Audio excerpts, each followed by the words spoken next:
Now students, let's move to the fourth question. In this we have to estimate the cube root. Exactly we don't have to find out, but we have to estimate the cube roots. We don't have to use prime factorization method, just directly we have to check.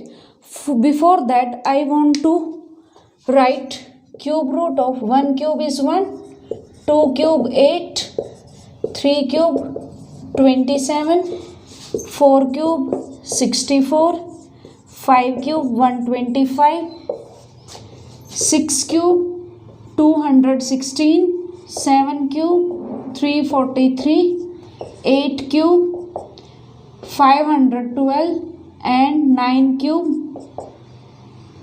729. This is why I write these, because मैं यहाँ पर आपको बताना चाहती हूँ कि unit digit आप कैसे निकाल सकते हो। देखो 1 का 1 होता है 2 8, 3 7, 4 4, 5 5, 6 6, 7 3, 8 2 और 9 9। तो आपने यहाँ से क्या ऑब्जर्व किया, देखो 1 का 1 आएगा यूनिट डिजिट, फिर किसका सेम आएगा 4 4, 5 5, 6 6, 7 नहीं 9 9। मीन्स अगर आप इनके क्यूब करते हो तो उनका यूनिट डिजिट क्या आएगा, इनके क्यूब करोगे तो यूनिट डिजिट क्या आएगा यहाँ से सेम, तो 1 1, 4 4, 5 5, 6 6, 9 9।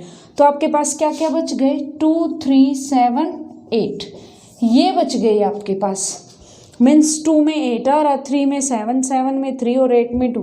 तो इनमें आपको कैसे याद रखना है, 2 में 8 बनेगा, 8 में 2 बनेगा, 3 में 7, 7 में 3, ऐसे 2 में 8, 8 में 2, 3 में 7, 7 में, मीन्स अब 2 क्यूब करोगे तो 8 आएगा उसका यूनिट डिजिट, अगर 8 क्यूब करोगे तो 2 आएगा, ऐसे ही 3 क्यूब 7 और 7 क्यूब करोगे तो 3, उनका यूनिट प्लेस पर वही नंबर आएगा।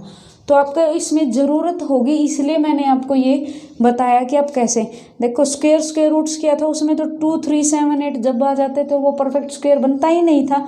यहाँ पर वही नंबर हैं जिनमें आपके पास 2 में 8, 8 में 2 लाइक दिस, और बाकी सब के क्या बनेंगे सेम।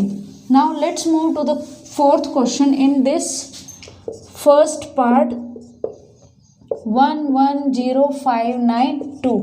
इसमें हमें 3 3 नंबर्स के पेयर बनाने हैं, क्योंकि क्यूब रूट में हमारे पास क्यूब में क्या होता है 3 से ऐसे 3 टाइम्स ही मल्टीप्लाई करते हो ना, तो 3 के पेयर्स रख लो। अब ये है फर्स्ट पेयर क्या आपके पास 592, तो 2 है इसका यूनिट डिजिट, तो इसके क्यूब रूट का डिजिट क्या होगा, जैसे मैंने आपको बताया था 2 में 8, 8 में 2, तो ये किस में बनेगा 8 में। सो यूनिट डिजिट या फिर ones place digit, ones place digit of, यहां लिख दो बाय फर्स्ट पेयर क्या है, यहां से क्या बनेगा इसका क्यूब रूट क्या आ जाएगा आपके पास 8। मीन्स किसके क्यूब में अगर आप 8 क्यूब करोगे तो उसका वंस डिजिट क्या आ जाएगा 2। एग्जैक्ट ये नहीं आएगा बट ये कुछ नंबर मिल जाएगा आपको, तो 8 आ गया। Now let's check for tens place के लिए आप क्या करोगे, अभी यहाँ पर 110 सेम आप यहाँ चेक करो कि ये किसकी क्यूब के बीच में लाई करता है। जैसे 4 क्यूब क्या आ गया आपके पास 64, 5 क्यूब क्या आ गया 125, तो ये किसके बीच में लाई कर गया 64 और 125, या फिर आप लिख सकते हो 43, 4⁻³ इस, तो मतलब ये 110 किसके बीच में लाई कर गया 4 और 5 के क्यूब में। तो आपको स्मॉलर नंबर लेना है, यहाँ पर आपको स्मॉलर नंबर क्यों लेना है, क्योंकि अगर आप इसको स्टार्टिंग से ही आप देखते हो तो अगर हम 5 करेंगे तो 125 हो जाएगा, वो ज़्यादा हो जाएगा, that's why we always take smaller number. So hence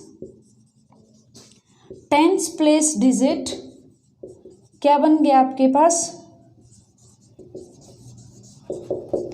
4। So estimate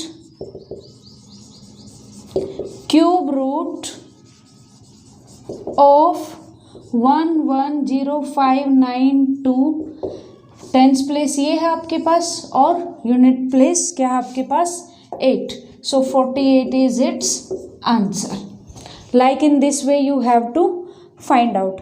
देखो आप जैसे क्यूब रूट में आप 3 के पेयर्स 3 के आप बनाते हो ना, ट्रिपल्स पेयर्स बनाते हो, तो यहाँ पर क्या है आपको 3 ही मीन्स इसके क्यूब रूट में हमारे पास 2 डिजिट्स ही मिलेंगे. Like in this way you have to find out. Let's take one more example. It's third part. In third part 1 1 7 6 4 9 तो 3 सेम वही वंस प्लेस डिजिट क्या बनाएगा 9 में क्या आएगा आपके पास 9 ही आएगा. नाउ 4 टेंस प्लेस हम उसके लिए फाइंड आउट करेंगे 107. ये फिर किसके बीच में लाई करेगा आपके पास सेम वही 64 एंड 125. तो ये किसका क्यूब होता है 4 क्यूब, ये 5 क्यूब. तो आपको क्या लेना है smaller number. So tens place digit which is that क्या बनेगा आपके पास 4. So estimate cube root of 117,649 is 49. Like in this way you have to find out. So next question is evaluate this. 2 parts are given. In this we have to find out these values. So first part is cube root of 5th question. First part 900 multiply 30 raise to power. यहाँ पर cube root क्या आ गया इसका, ठीक है. Now 900 multiply 30. देखो 900 का भी क्यूब नहीं बन सकता क्योंकि 2 टाइम्स 0 है. 1 इस 0 है तो इसका भी नहीं बन सकता. तो आप निकालोगे कैसे इसको.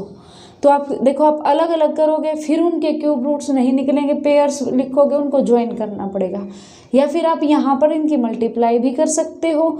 अलग अलग करना है फिर उनके सबके पे वो नहीं बनेंगे, वो ट्रिपल्स में नहीं आएंगे. तब आपको क्या करना पड़ेगा वहाँ से इसके साथ ज्वाइन करना पड़ेगा. देखो आप इसको ऐसे भी कर सकते हो. 900 के लिखोगे 2 4 5 2 2 5 375 325 5 5. तो देखो आप इसके क्या बन गए आपके पास 2 मल्टीप्लाई 2 3 मल्टीप्लाई 3. किसी के भी आपके पास ये ट्रिपल्स में नहीं आए हैं ना. अब आप 30 के लिखो तो 30 के आप कैसे लिख सकते हो 2 मल्टीप्लाई 3 मल्टीप्लाई 5. ऐसे बन जाएंगे 30 के. तो आपका 2 यहाँ 1 यहाँ 3 2 यहाँ ऐसे बन जाएंगे. फिर या तो आप इस क्वेश्चन को ऐसे करो फिर इसका क्यूब रूट आप ये करके तो आप 2 मल्टीप्लाई 3 मल्टीप्लाई 5 ये बन जाएगा 30. या फिर आप कैसे कर सकते हो इस क्वेश्चन को, अगर ऐसे नहीं करना है तो आप इसकी मल्टीप्लाई कर दो. मल्टीप्लाई कर दोगे तो 2 7 000 आ गया. Now you can solve out this. अब आप यहाँ से इसका कर दो. Any method you can use. दो मेथड बता दिए मैंने आपको. दोनों में से आप कोई भी एक यूज कर सकते हो. सो 2 3 5 0 0 2 6 7 5 0 अगेन 2 3 3 7 5. नाउ 1 1 2 5 3 3 जा 9 3 7 जा 3 5 जा 1 2 5. पेयर्स तो वही बनेंगे, उसमें भी हमारे पास यही बनाए थे बट उसमें हमने क्या किया था अरेंज किया था. नाउ क्यूब रूट ऑफ इसमें क्या बन जाएगा आपके पास 2 मल्टीप्लाई 2 3 मल्टीप्लाई 3 5 मल्टीप्लाई 5 मल्टीप्लाई 5. तो all are in triplets. So 2 multiply 3 multiply 5 तो again 30. Hence cube root of this one is 30. Like in this way you can solve out.